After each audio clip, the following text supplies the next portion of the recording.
Gerardo Toledo Coutinho. Experiencia en periodismo informativo, ahora en radio. Todos los sucesos que hacen historia los llevamos a usted con veracidad, objetividad y rapidez. Chiapas a diario, la escena global de la información.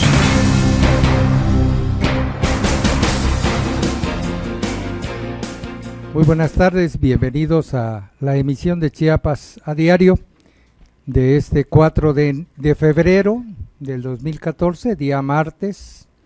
Comenzamos prácticamente la semana. A nombre de nuestro director Gerardo Toledo Coutinho le damos la bienvenida, don Armando Chacón Ramírez Corzo, doña Gloria D'Amico y un servidor Jorge Enrique Hernández, transmitiendo desde la cabina del Diario de Chiapas, desde la ciudad de Tuxtla Gutiérrez. Bueno, una noticia que debe ser una noticia de primera, de 8 columnas, como se decía antes, doña Gloria, don Armando, es la que nos remite a una señora que maneja la bolsa de valores de los caballitos, que son esos panecillos que tienen una composición muy deliciosa, los famosos caballitos que hacen en Coita, que hacen en Suchiapa, que hacen en las cercanías de Tuxtla Gutiérrez y que son muy sabrosos. Un impacto de lo que está pasando en términos económicos, pues lo hace esta señora que vende sus caballitos ahí sobre la Primera Oriente y Quinta Sur. Pues nos decía, bueno, no exactamente a nosotros, sino a los consultores que son las amas de casa que consultan los precios, y decía que hace apenas algunos meses atrás ella traía para su venta 500 caballitos diarios, y los caballitos diarios se vendían todos sin mayor problema, y ahora apenas está vendiendo 50 caballitos. Esto quiere decir que pues las cosas económicamente no están rindiendo lo que se esperaba. Lo que no dijo la señora es que espera que ahora que la reforma energética pues ya entre en vigor con las leyes secundarias, pues ya pueda vender más caballitos, ¿no? Yo creo que es con mucho optimismo como se podría equilibrar la economía. Pero esta es una microeconomía que ilustra de alguna manera cómo están las cosas en términos de la economía familiar, de la economía de los pequeñísimos comerciantes en la ciudad de Tuxtla Gutiérrez. Entre otras noticias podemos mencionar que el presidente Enrique Peña Nieto delineó los 5 ejes de acción del plan que se implementará en Michoacán para devolver la seguridad y motivar el desarrollo económico y social del Estado. Dijo el presidente: estaremos aquí el tiempo que sea necesario. Se comprometió a visitar la entidad al menos 12 veces durante este año y anunció que se destinarán 45,000 millones de pesos a través de las acciones que se realizarán por medio de estos 5 ejes que son los siguientes. El primer eje ha sido denominado Economía Familiar y Empleos, y consiste en apoyar a pequeñas y medianas empresas a través de créditos, capacitación y apoyos productivos. Para ello, la banca de desarrollo será la encargada de otorgar estos apoyos. El presidente estima que esta medida detonará inversiones en el Estado de al menos 12,000 millones de pesos. El segundo eje es Educación y Cultura para la Prosperidad, que incluirá acciones para que los jóvenes desarrollen talentos, que estén más tiempo en las escuelas, lejos y a salvo de la delincuencia. El tercer eje es Infraestructura moderna y vivienda digna, para lo cual se mejorará la red carretera estatal y se respaldará al puerto de Lázaro Cárdenas. El cuarto eje es Salud y Seguridad Social, en el cual contará con apoyo a la vivienda como rehabilitación, adquisición o construcción de su propia casa. Y el quinto eje, doña Gloria, don Armando, es Desarrollo Social y Sustentabilidad, para lo cual se unirán 30 municipios michoacanos a la Cruzada Nacional contra el Hambre y se pondrán 400 comedores comunitarios para apoyar a las comunidades indígenas. Por lo menos esto es lo que fue a anunciar el presidente en su visita el día de hoy. Buenas tardes, doña Gloria.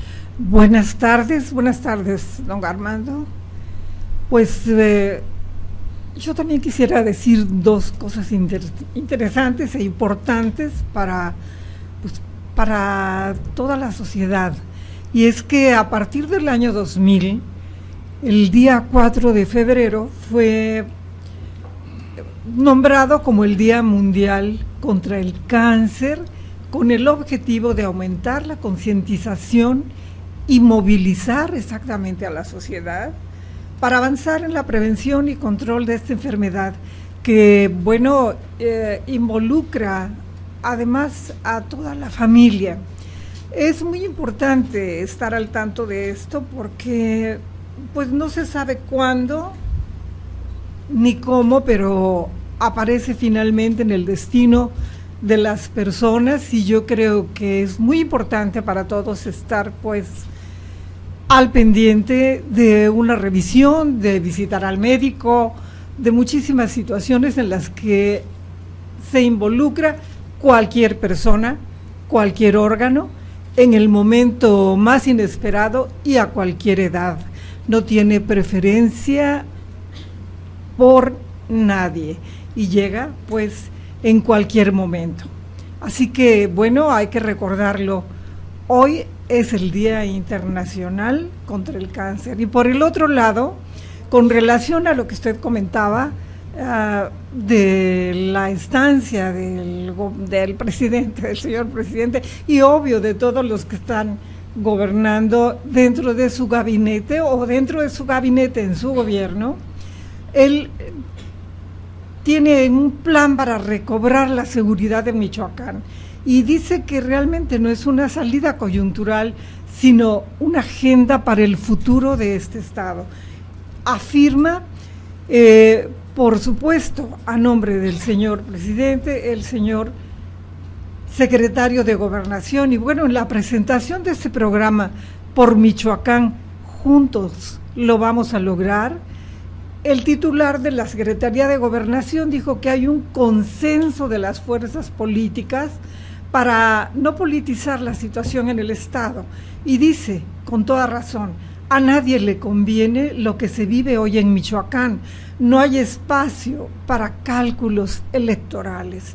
Yo creo que también tiene razón, porque hay muchas personas en todos los ámbitos que se cuelgan pues de alguna situación de estas, y creo que, como dice en la tercera fase, haremos todo lo que nos corresponde para fortalecer la gobernabilidad y gestión pública en Michoacán. Pero además, muy importante comentar que la estrategia integral para Michoacán no es solo para devolver la seguridad, sino también para el desarrollo en todo el estado. Pues esto es una cosa muy importante y muy pues vista a un futuro cercano con relación a todos los problemas de Michoacán, en donde se camina un paso y a veces se retroceden dos, pues con mucha esperanza. Yo creo que esperamos todo México que Michoacán salga adelante. Buenas tardes, don Armando. Don Armando, muy buenas tardes, ¿cómo está usted? Buenas tardes, doña Gloria, buenas tardes, Jorge Enrique, y buenas tardes a usted, que como siempre nos hace el gran favor de acompañarnos a través de nuestra página. Nos ve www.diariodechiapas.com y las estaciones que nos hacen el gran favor de retransmitirnos, como la más galletuda de Armando Rivera, la nueva y única de Palenque de Ángel Cañas, Radio Estéreo de Pijiapan de Armando Montes y la Yajalonteca. Muchas gracias. Pues sí, esto de Michoacán, después de un gran vacío de autoridad y que el que gobernaba era la delincuencia organizada, el gobierno federal tuvo que hacerse cargo de gobernar ahí en Michoacán, ¿verdad? Los recursos, todo, pues ya hay un comisionado que vive ahí en Michoacán, funcionarios que ya viven en Michoacán, para arreglar todo este asunto. Mientras tanto, la policía comunitaria, las policías comunitarias de Michoacán dijeron que van por buen camino las cosas en Michoacán, pero ellos no van a entregar todavía las armas. Esa es una posición que tienen ya los llamados autodefensas, y ya ahora pues ese ejemplo está cundiendo en todos lados. Mira, ya hay en Culiacán, van a crear autodefensas, Hartos de la violencia de grupos delictivos, incluidos la quema y saqueo de casas del poblado, habitantes de la comunidad Santa Rosa, allá en Culiacán, Sinaloa, advirtieron que crearán grupos de autodefensa si la autoridad no atiende sus demandas de seguridad. Inclusive adelantaron que ya buscan el contacto con los líderes de autodefensa de Michoacán. Y allá en Chetumal surgen autodefensas. La Procuraduría de Justicia de Quintana Roo apunta que estos grupos no pueden actuar como autoridad, pero sí serán un auxiliar en materia de seguridad. Bueno, este ejemplo está cundiendo por todos lados, ¿verdad? Ya vemos en Culiacán van a crear los grupos de autodefensas, y en Chetumal ya hay grupos de autodefensa y lo está reconociendo el propio procurador de Quintana Roo, y dice que no pueden actuar como autoridad, pero sí serán un auxiliar en materia de seguridad. Bueno, es que ahí está reflejándose que los gobernadores no están haciendo su trabajo, ¿no?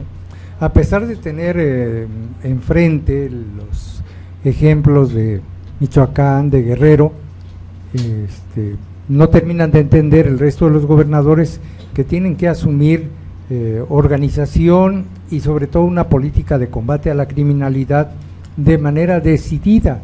No pueden esperar a que el gobierno federal les resuelva los problemas. Y lo que está pasando en Chetumal, como bien dice Armando, y lo que está pasando en Culiacán, no es más que el resultado de una indiferencia, del abandono del gobierno o de los gobiernos estatales para encabezar la lucha en contra del crimen, para organizar una estructura policíaca, para organizar una estructura de procuración de justicia que permita brindar y garantizar esa seguridad pública que se necesita en los estados. Definitivamente lo que pasó en Michoacán es el resultado de muchísimos años de indiferencia y de abandono. No, y ahora aquí pues en Culiacán y en Chetumal los grupos de autodefensas, pues es crear una policía de confianza, ¿no? Porque ya desconfían de todos los, así es. Los cuerpos policíacos si te das cuenta, la gente ante la indiferencia y el abandono de las instituciones policíacas formalmente establecidas, pues tienen que buscar la manera de contrarrestar el cobro de piso, la extorsión, toda la represión que viven de parte de los cárteles de las drogas, ¿no? Entonces tienen que preocuparse por defenderse, y han encontrado en el camino de las autodefensas pues un ejemplo a seguir, un ejemplo bastante preocupante, porque apenas hace unos días en la integración de un grupo de autodefensa que participa un presidente de la Canaco allá por Chilpancingo, en un valle que se llama El Ocotito, regresando de algunas actividades, fue prácticamente masacrado, y afortunadamente él sobrevive la esposa, sobrevive uno de sus hijos, pero falleció la nuera y falleció no sé qué otras personas más. Y bueno, eso en lugar de restarles fortaleza, pues ha alentado más la situación. Y si el gobierno no interviene para encontrar a los criminales que dispararon en contra de ellos, que iban desarmados, pues la gente se va a volver a armar. Claro, lo dice la palabra, es autodefensa, así ¿no? Es, y luego dice además que, bueno, les han quemado las casas también, les han quemado, van y les saquean. Total que creo que la violencia es una de los platos fuertes que los impulsan a seguir adelante y los hacen crecer. O sea, el miedo, ¿no? El miedo ya que llega la impotencia a ese nivel, más que el miedo, ¿no? Porque el temor, pues el miedo paraliza, vaya. Ya se organizan, ¿verdad? Y están creando sus grupos de autodefensas y van contra todos los delincuentes. Pues este señor, el líder de los grupos de autodefensas, el doctor Mireles, ya dijo, ¿verdad? Que ya saben dónde viven los delincuentes, ¿por qué no actúan y los van y los detienen, ¿no? Pero sí, todo el mundo sabe dónde viven los delincuentes. En Michoacán dan por hecho que todos estaban viviendo en su domicilio y en el pueblo de donde eran originarios.